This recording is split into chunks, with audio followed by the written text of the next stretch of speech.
All right, next up, we've got Oklahoma State UCF. We go to the Big 12. It is Oklahoma State 2.5-point road favorite, 64 the total, fresh off the victory in the final Battle of Bedlam last week against Oklahoma. Yeah. This has been one of the better coaching. Gundy's had a lot of good coaching jobs. This is one of his best because I thought Oklahoma State was going to have a garbage, just dreadful season early on with what I was seeing. And I thought rock bottom for them was the loss against South Alabama at home. And since then, they have just become a machine again.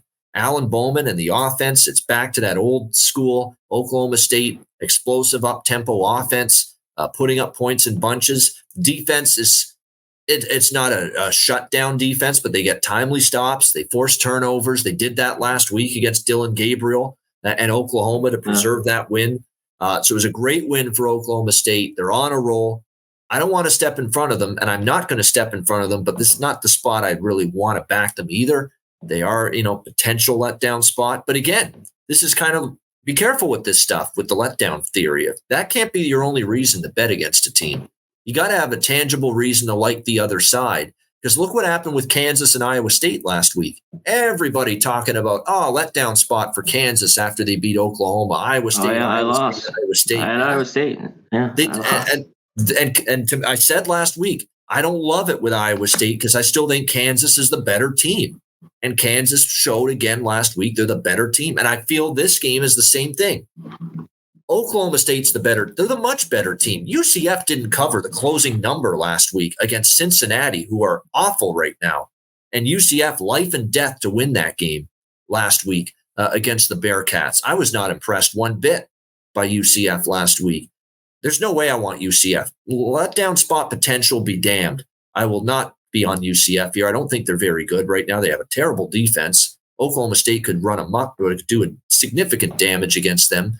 And I don't want to just take UCF. I need more than a letdown spot for Oklahoma State to take UCF. And to me, I don't have enough to take UCF because I don't think there's a very good team right now. And I think Oklahoma State's better. And we could have Kansas, Iowa State part 2 right here, where everyone takes UCF for the letdown for Oklahoma State, and Oklahoma State still wins the game. Why?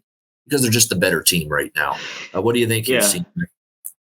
We'll get to them later, but the most impressive thing of that was Kansas's defense because I didn't think they played better because I thought that's where they get exposed in that game last week, and they did it, and they jumped out early and kind of hung on. But I think we have them later on, which we'll get to. Yeah, Oklahoma State, where's Jose at? They won. I loved it. I had a money line, which was great. I don't know how they don't move the ball though. Even being here at the bounce house, how they don't score 35. This UCF defense is not very good. I think this we got a high total here, but I think it can get over the number, especially if this was a little bit lower than what this number is now. I think there's points back and forth. I don't love fading UCF at home, but this could be close. I'll just roll with the over. Over. I agree with that. I probably will bet the over. I'll probably stay off the side. Although I'll tell you what, I'm closer to betting Oklahoma State than I am UCF because this is big for them to get another win. I think Oklahoma State against a UCF team that's just kind of mid. This would be another great win, Oklahoma State, to keep it rolling. Yeah. On the run. I think, they can. This feels too much to me like Kansas, Iowa State, the sequel, where everyone loved Iowa State only because of the letdown factor for Kansas after the win against Oklahoma. And Kansas said, no, screw that. We're the better team. Yeah. But I liked Iowa State the way they've been playing football. Yeah. And that didn't come out. So that's why they play the game. Yeah. And they're really struggling. Both of those teams, UCF and Cincy, that played each other last week, they're struggling as they step up in Big 12 play this year for the first time.